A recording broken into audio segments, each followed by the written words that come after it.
Bismillah abdi ngawitan ngadamel ieuna doman ieu sanes ngawartosan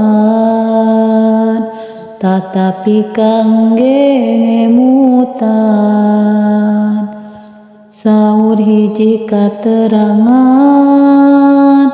naraka aya dalapan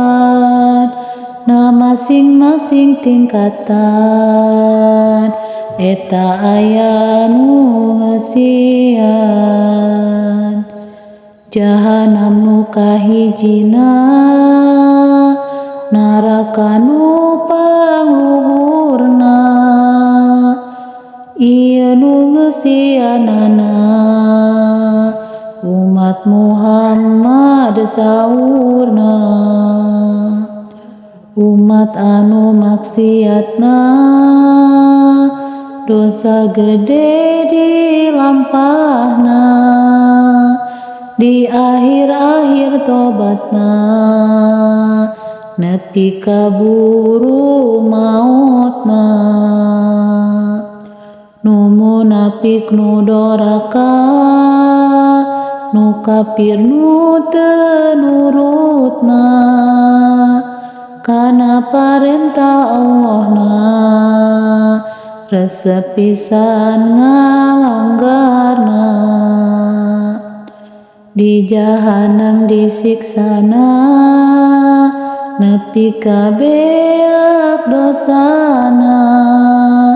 dina surat at-taubahna ayat 68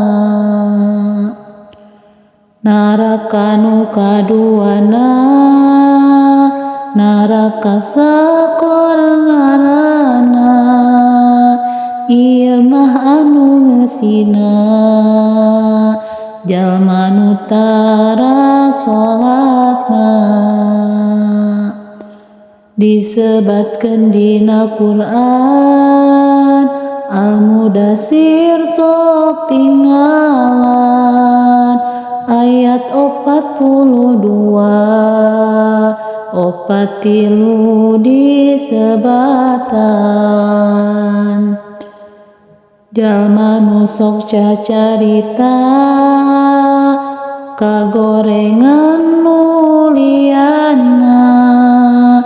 jalma nu tara sedekah padahal harta berlimpah naraka nu katiluna utomah eta ngaranna ieu mah anu ngeusina kanu resep ngadu domba ka jalma nu resep gibah ngupat ninggalkeun ibadah neangan harta teu nyerah kitu saur Al-Humazah naraka nu kaopatna naraka jahim ngaranna ieu mah anu ngeusina ka jalma anu musyrikna naraka jahim kacida apina menyala-nyala dina Asy-Syu'ara ayat 8 hijina naraka nu kalimana naraka lazo ngaranna ieu mah anu ngeusina nu ngadustakeun agama jejak setan diturutan ngajauhan kabeneran saur surat Al-Lailna ayat ka 14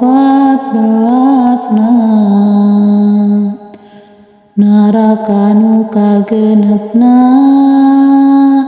neraka wail ngaranna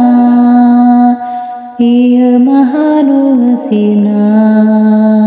tukang dagang nu culasna sok licik dina timbangan takarana dikurangan al-mutopi pinerangan muga janten pertimbangan neraka nu katujuhna neraka sair ngaranna ieu mah anu ngeusina ka Allah nu ngabantahna zalim sama sahirupna harta yatim didaharna ieu mah dijelaskeunna al-ahzab genep 5 hawiyah kadalapana neraka nu panghandapna jurang jero jeung poekna pikeun jalma munafikna ya Allah abdi hampura dosa ibarat sagara amal haden teu boga diri lamokot ku dosa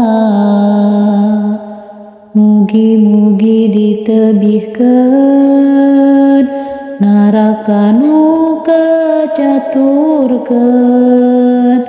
tobat amal ditingkatkeun